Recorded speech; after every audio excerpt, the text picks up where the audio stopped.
There was a prophecy that eventually the realms of Mortal Kombat could no longer hold the immense powers of the franchise's now many combatants. The two armies of light and darkness would meet on the plains of Edenia, engage in battle and cause a great cataclysmic event that would bring the end to all the realms. A safeguard was then put in place. The fire elemental Blaze would arise when the time was right and destroy all the combatants, in turn holding back the threat of Armageddon. Mortal Kombat had seen strong success with its 2005 action-adventure spin-off Shaolin Monks, and to keep up Midway's promise of annual releases, the 7th mainline entry saw a hurried release a year later in 2006. Mortal Kombat Armageddon was released on PS2 and Xbox, with a port to the Wii coming a year later in 2007. Armageddon was the final game to release for the 6th generation of consoles, and as such, Ed Boon and his team wanted this to be a grand send-off for this era in the franchise. Armageddon's biggest feature was its character roster, which would feature every single Mortal Kombat character that has appeared throughout the series who was either a playable character or a previous boss. Midway really pushed this feature, even changing certain characters' designs and shrinking the movesets just to have every character ready in time for release. Mortal Kombat Armageddon plays almost exactly like Deadly Alliance and Deception, a 3D one-on-one fighting game with exchangeable fighting styles, special moves, and interactive arenas with equipable weapons, death traps, and stage transitions. However, the increased size of the roster saw many alterations to the combat. For starters, where Deadly Alliance introduced the 3 fighting styles per character, Armageddon shrunk these down to just 2, with most of the roster featuring now a single hand-to-hand style and a weapon style, which ultimately shortens a lot of the characters' movesets in comparison to the previous 2 mainline Mortal Kombat games, that had long style branch combos that stretched through 3 different fighting forms. 2 of the game's characters, Smoke and Mocap, have no weapon style, instead having 2 hand-to-hand styles, and many of the boss characters such as Moloch, Onaga and Blaze feature just the one fighting style. Luckily, Armageddon did retain Deception's combo breaker system that was well received, but it did drop the fight state indicators, which wasn't as widely used as intended. Another aspect of the combat that was a step back due to the larger roster were the series staple fatalities. Armageddon is the first and only mainline Mortal Kombat game that doesn't feature traditional fatalities. As with the enormous roster, Midway instead went with a different feature that could be universally used by all of the characters. This was the Create a Fatality. This is a series of commands that you continue to input until the timer runs out. It's a very simplistic system that isn't as cinematic as those that came before it. For modes, Armageddon was another bag of goodies. To start with, you had the return of a practice mode and the 2-player versus mode that could be once again played online, but only on the PlayStation 2 and Xbox versions. When it came to the Wii, that version featured an exclusive endurance mode to make up for the lack of online functionality. In the arcade, there was a new tower to climb, the tower that would lead you to this game's new boss character, Blaze. But not as we've seen him before. Now he's this giant hulking fire beast, and he's also unlockable to play as. In fact, there are a staggering 63 playable characters, and 64 on the Wii, as it featured Nintendo-exclusive female ninja, Chameleon. Like the other arcade modes, you choose a character and battle to the top of the tower. This one doesn't feature any test your might, nor does it even feature a designated sub-boss. Instead, you'll battle an almost random tower of enemies until you reach Blaze. There's a whopping 34 arenas to battle within, some of them being 3D remakes of older stages, such as the Subway, Goro's Lair, and the Bell Tower. Upon defeating the Hothead, you'll be awarded with that character's ending, which is a video of them performing some martial arts moves whilst the story is narrated surrounding what they did with their new godlike powers that they had attained from defeating Blaze. However, it is a major shame that we don't get to visually see these events, even from just static images, like the Deadly Alliance and Deception's arcade endings. To discover who truly took down Blaze and why this event occurred in the first place, that's where Conquest comes into play. Conquest returns in Armageddon for the third time, but no longer is it a chain of tutorials nor an open world adventure game. Armageddon's Conquest goes full action game, very similar to the spin-off titles like Mortal Kombat Shaolin Monks. In Conquest we get introduced to many new characters. First there's Delia, a sorceress from Edenia, who hundreds of years ago foresaw a vision of the future. A battle between powerful warriors from many realms which would bring about Armageddon. In order to stop this end of all realms, Delia's husband, the elder god Argus, constructs a pyramid where a final victory will take place. Their sons, Taven and Daegon, are then put into suspended animation until the time is right for them to awake and save the realms. The fire elemental Blaze acts as their signals for when to awake. However, Daegon had awoken prematurely many years ago, before the first Mortal Kombat. He started up the Red Dragon organization, murdered his mother and father, and abused his godly heritage to create portals allowing him to travel between realms with ease, plotting with many villains in the series. The Conquest mode begins a short time after Deception, with Taven awakening from his slumber. Taven is instructed by his dragon guardian Orin to hunt down Blaze and fulfill his destiny to save the realms, all whilst competing against his brother Daegon, who supposedly is on the same quest. But as Taven learns throughout the adventure, Daegon's premature rise from slumber caused him to go off his given task and fall into darkness. Conquest in this game went in the form of a linear, story-centred action game where you proceed from A to B, battle grunt enemies and then face noteworthy characters in traditional one-on-one combat. It comes with its own combat system in which you use square as a punch, X for a kick, circle to grab and triangle for an uppercut, to defeat the many foes that you'll come across on your journey. You'll battle Red Dragon thugs, Netherrealm Hellspawn, and even face Quan Chi's 3 personal assassins which make their return appearance from MK mythologies, Kia, Jataka and Serena. The Conquest mode once again takes you across many realms. You'll travel between Earthrealm, Outworld, Edenia and the Netherrealm, with the Order Realm, Sado and Chaos Realm, which were introduced in Deception, having no reappearance here. Throughout the journey, Taven will also unlock 4 special attacks that you can input by holding down a back button and using one of the face buttons. He unlocks a ground slam, ability to launch fireballs, freeze time and teleport out of danger. But that's as deep as the combat becomes, with it not featuring any levelling up elements like Shaolin Monks. With relation to Shaolin Monks, however, the levels do feature a lot of death traps and obstacles like spinning blades, and there's also weapons to find and equip, giving you another edge against your opponents. When you face a more important Mortal Kombat character, the gameplay will transition into a traditional one-on-one matchup. With Armageddon's large character roster, it allows the Conquest mode to feature many Mortal Kombat characters that either guide or attack Taven throughout his quest. After Taven awakes, you battle through a jungle, coming across Black Dragon members Cobra and Kira. You get captured by Sector, who is now leading a new cyberized ninja clan known as the Takunin clan, but Taven manages to escape from his warship. You also come across Sub-Zero's Lin Kuei Temple, you defeat an enraged Frost, and stop Noob and Smoke from attempting to assassinate Sub-Zero with their newly formed Cyber Demon army. Noob and Sub-Zero's relationship very much mirroring Taven's relationship with his own brother Daegon. Taven's quest is later interrupted by Mavado and the Red Dragon clan, who serve Taven's brother Daegon. It is revealed to Taven that Daegon had killed their mother and father, Delia and Argus, after he was prematurely awoken and discovered the true purpose of his existence, going mad with the lust to claim his own godly powers.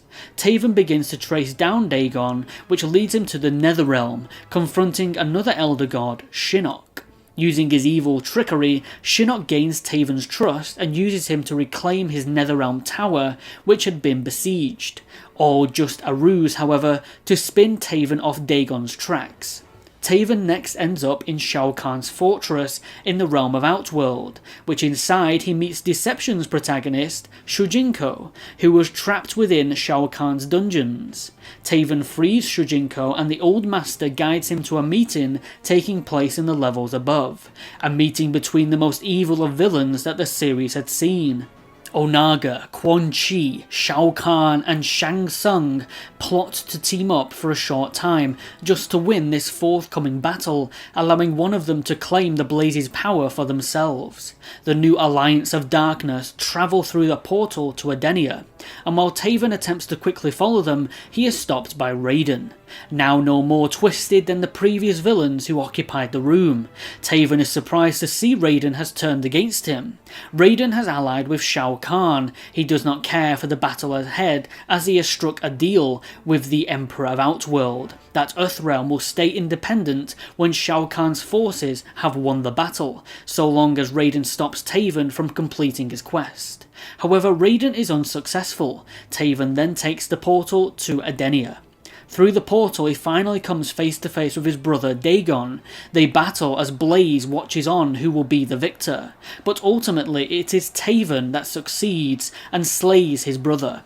During the conclusion of this battle, the warriors of light and darkness from across the realms have already begun battle in the crater below Taven and Blaze.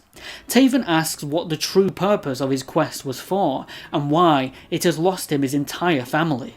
Blaze concludes that this quest holds all the realms' fates in balance. The clash of the combatants below would bring about apocalypse, and only Taven and Daegon are meant to defeat Blaze, with one of the two outcomes occurring depending on which brother completed the quest first.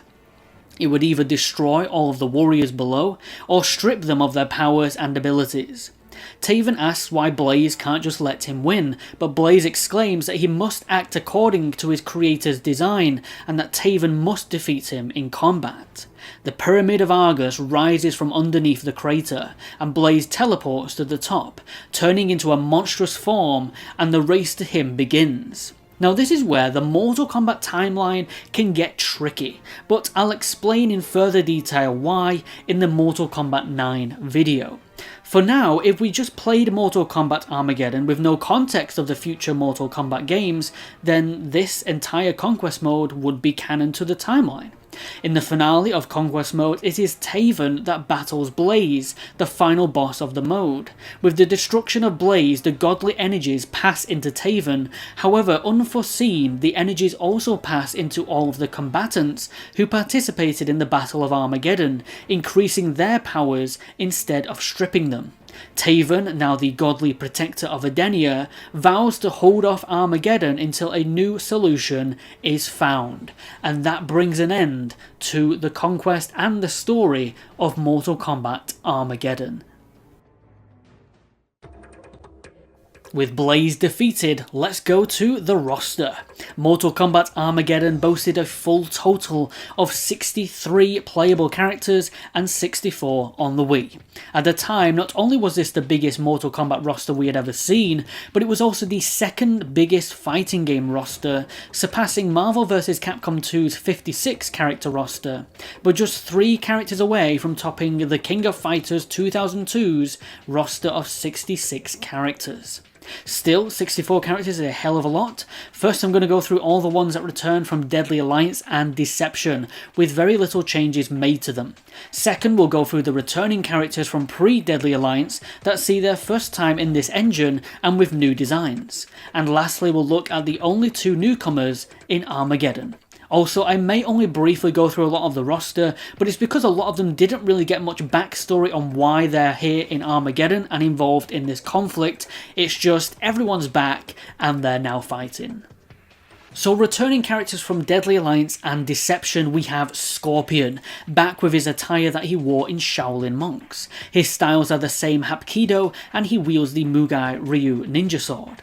There's Sub-Zero, who uses his same styles of Shotokan and the Kori blade. Reptile is back, now with his Shaolin Monk's attire, which is certainly one of my favourites for Reptile. His first style has changed from Deadly Alliance, now using Pao Cho, which was one of Liu Kang's styles in Deception, but he does retain his Kirihashi blade. There's Ermac, who plays mostly the same as he did in Deception with his Choi Lei Foot and Axe styles. Noob and Smoke both return, but now as separate characters. Noob uses his monkey style and is equipped with a new Troll Hammer, while Smoke, now in a full gaseous form, uses two hand-to-hand styles, his Mizu style from Deception, and he's been given Judo as his second style. Cyrax and Sector are back, Cyrax using his ninjutsu and pulse blades, while Sector gets his own moveset as opposed to being a palette swap of Cyrax as he was in Mortal Kombat Tournament Edition. He uses Kenpo and wields dual pulse blades. Cabal is back with his styles Sunbin and Hook Swords. Dairo returns with his Mizong style and his Autumn Dao. Darius is back with the Goju Ryu style and his staple gauntlets. Borai Cho makes his third appearance, complete with Drunken Fist and his Jujutsu style. Mavado returns from Deadly Alliance with his same styles, Long Fist and the Hook Swords, meaning both Cabal and Mavado now have the same weapon style in the same game. Hotaru is back, despite there being no reference to the Order Realm in the Conquest mode. He uses this same Pigua and Naginata styles. Nightwolf is back with Valtudo and his trusty Tomahawks. Mocap returns, no longer as a secret character. He has two hand-to-hand styles, Jeet Kune Do and Wing Chun. His friend, the mighty Johnny Cage, returns with Shorin Ryu and Nunchaku styles. Kano makes his return with his same styles from Deadly Alliance, Xing Yi, and the Butterfly Knives. Jax is back with Muay Thai and the Tonfa. Kenshi makes his third appearance with these same styles, Tai Chi and the Katana. Shojinko makes his return with the same styles again, Mantis and the Dan Tien Dao, and his special moves are still copied from other characters. The beloved Su Hao returns with the Sumo style and his Sun Moon blades. Cobra is back with kickboxing and a new machete weapon, replacing the Kali sticks he had in Deception, as they have gone to another character. Liu Kang has returned with his styles Jun Fan and the Nunchaku, now shared with Johnny Cage. Kung Lao is back with the same styles Shaolin Fist and the Broadsword. The Deadly Alliance, Shang Tsung and Quan Chi return, both with their same styles of Snake and the Straight Sword, and then a Screamer and the Double Broadswords respectively. Raiden is back, still in his dark form. He uses the same Nanchuan and Staff styles. Sonya returns with Taekwondo and her Kali sticks. Katana is back with her Bagua style and steel fans. Melina returns with her Mian Chuan style and Sai weapons. And completing the trio of female ninjas, there is Jade, who returns with her Fanzi and Bujutsu styles. Ashra makes a return with her same Chao Jiao style and Chris blade. Li Mei is back with her Luhi Bafa style and the Kunlun Dao. Tanya makes a reappearance with her same Yue Chuan and Kobu Jutsu styles. Frost returns, now a traitor to the Lin Kuei, willing to do anything to take Sub-Zero's seat as Grandmaster. She has the Tong Bei style and daggers. Sindel returns with the Jia Chuan style and Quan Do. Natara is back with the leopard form and Karma. Kira returns, now having a different hand-to-hand style, Yuan Yang, but still retaining her dragon teeth knives. The servant of Quan Chi, Serena, makes her second playable appearance, since debuting as a playable character in MK Tournament Edition. She's been given the Baf Shan Fan style and a new Dragon Fang blade. She has a whole new moveset of special attacks, and she's a really fun character to play as. Baraka returns, complete with his Salot fighting style and signature blades. Havoc is also back with the same styles Tang Su Do and the Morning Star. Dramin returns from Deadly Alliance, this time featuring the Hungar style and his Iron Club. He is joined by his only friend Moloch, who was the sub-boss of Deadly Alliance, this being Moloch's first playable appearance. He has only one fighting style, as some of the other boss characters do. He kind of lumbers around, charges, and uses his wrecking ball to smash his opponent. Shao Kahn returns with his great moveset from Deception. His styles are Taizu and the Wrath Hammer. Goro joins him, playing very much like he did in Deception as well, with the Shokan and Dragon Fangs styles.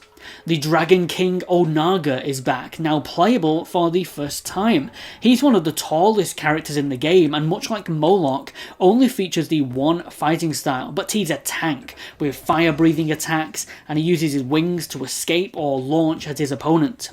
And last, for returning MK5 and 6 characters, there is the final boss, Blaze himself. This character has come a long way from being a mere background sprite in MK2, then a secret character in Deadly Alliance as a human character engulfed in flames. Now Blaze is a volcanic monster of destruction as tall as Onaga. He uses just one fighting style, and he can roll at his opponent and spawn fire at his behest. Now let's look at which characters returned from pre-MK Deadly Alliance, characters that would have needed new designs and given fighting styles. Returning for the first time since MK4, there's Jarek, who managed to survive the fall from MK4 and has trained ever since to become a master of combat, vowing to kill anyone who gets in his way of achieving the godly powers from Blaze.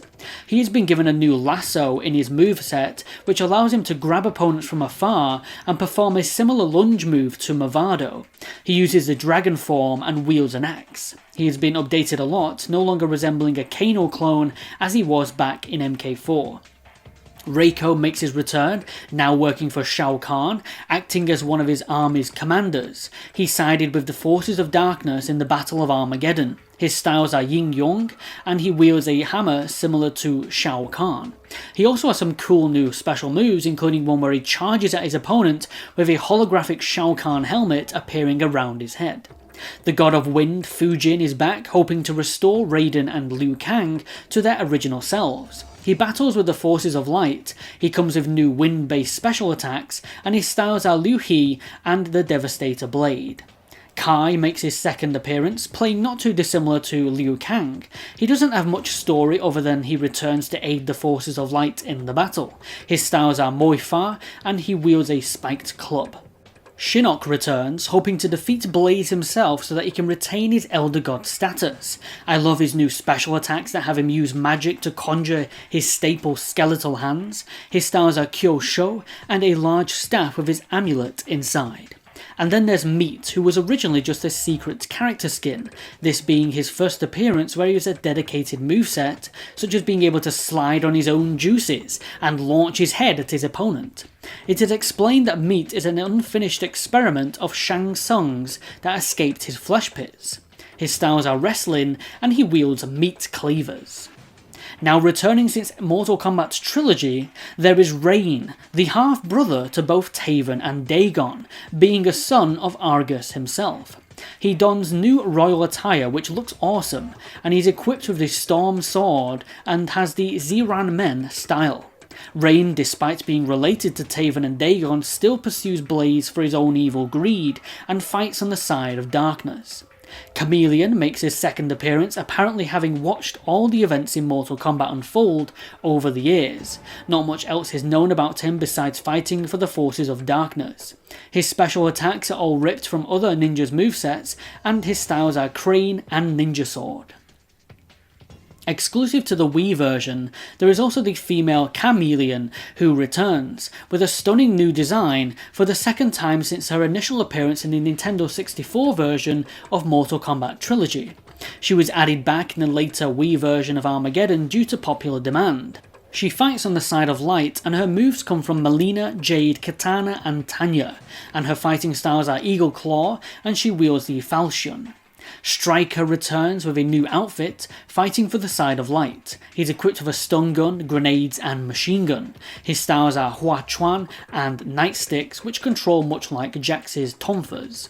Shiva makes a comeback with a new golden attire. She has many of her classic moves, and her styles are Kwatan and Shokan blades, which function very much like Goro's blades. Motaro comes back, this time looking a lot different. To save development time and a struggle to animate a four-legged character into this 3D engine, Midway settled on making Motaro a bipedal satyr-like character, instead of his original centaur design. They worked into the lore that the Shokan race had put a spell on the centaurs, causing them to lose their back legs. He has only one fighting style and luckily still manages to retain a few of his iconic moves, like the donkey kick and firing a projectile from his tail. And the last returning character is none other than the Tiger Shokan, Kintaro. Controlling a lot like Goro and Shiva, his styles are Tiger Fist and Saber Teeth. Now for the final two characters, new to Mortal Kombat Armageddon, there is the protagonist Taven, son of Delia and Argus. He awakens from a deep slumber to restore balance in the realms. His fighting style is named Gold Dragon, and he wields the Drake Sword. Lastly, there is his brother Daegon, who premature rise from his stasis sent him mad with power, and this resulted in the death of Delia and Argus. He uses his teleportation abilities to scour the realms and building the secretive Red Dragon organization. His styles are Fujao Poi, and he wields double Drake Swords. Along with having the 60 plus playable characters, the final 64th entry is a Create a Fighter. For the first time in Mortal Kombat history, Armageddon allows you to name, design and create your very own combatant, choosing from a grand selection of different facial types, body types, clothing styles, and even very own fighting style that you can create from scratch, deciding on every single animation for each of your moves, win poses and special attacks. You can even write your own ending for the character, although you are only limited to creating one at a time. In the Conquest mode, there are collectibles in the form of relics and chests, and finding all of these will unlock you all of the extra content that is featured within the Crypt, from alternate costumes, concept art, music, and more. So the Crypt did return for the third time, except now as a more standard menu screen in the style of like a catacomb, replacing the graveyard and coffins, and it tells you exactly what nearly everything unlocks, and it's organised into specific categories, like gameplay, media, and artwork. So there's a lot less mystery with this one. To follow up Deception's puzzle combat minigame, Armageddon features motor combat, retaining the same big head chibi versions of the MK cast. Motor Combat is a spoof of the fabulous Mario Kart series, just now with more blood and guts. You select from one of 5 different racetracks and one of the 10 Mortal Kombat characters featured within the mode. There's Baraka, Bo-Rai Cho, Johnny Cage, Cyrax, Jax, Katana, Melina, Raiden, Scorpion, and Sub-Zero. They each feature their own customised cart influenced by their personalities, like Bo-Rai Cho's cart fashioned out of a beer barrel, or Baraka's cart with his signature blades featured in the design. They each also have a special ability that they can use in the race, which is also based on their character's signature fighting moves. The racing is not as deep as Mario Kart games, as drifting isn't really necessary, and there's not as many pickups, only green bolts which give you a instant speed boost, and gold stars which give you a single use of your character's specific ability. There's also some death traps in the tracks to avoid, like rolling boulders, bottomless pits and rising flames. The only significantly different feature is a bump mechanic in which you press square or circle to bump left or right, stunning any opponents that you hit. I so wish that we could have seen a full game of this, as it would have been so much fun. Mortal Kombat Armageddon has certainly seen a mixed opinion across the years. Even when it first released, reception was non-conclusive, with many retailers such as GameSpot and Game Informer praising the game's gigantic character roster, the robust Create a Character feature, and its new action-orientated take on the Conquest mode, but at the same time seeing a major downgrade in the Create a fatalities, the amount of reused assets, and as Eurogamer stated, the huge pool of fighters meant many look and play alike. Nevertheless, Armageddon still took the lead, winning Best Fighting Game at the 2006 Spike Video Game Awards and IGN's Best PS2 Fighting Game of 2006. Mortal Kombat reception hadn't been this mixed since Mortal Kombat 4. Armageddon may not have figuratively set the world on fire, but it wouldn't stop Midway from keeping to its yearly Mortal Kombat schedule. While in 2007 they released the Wii edition of Armageddon and the DS port of Ultimate Mortal Kombat 3, it would be in 2008 when Mortal Kombat would come striking back with full force, the first entry on the next generation of HD console gaming.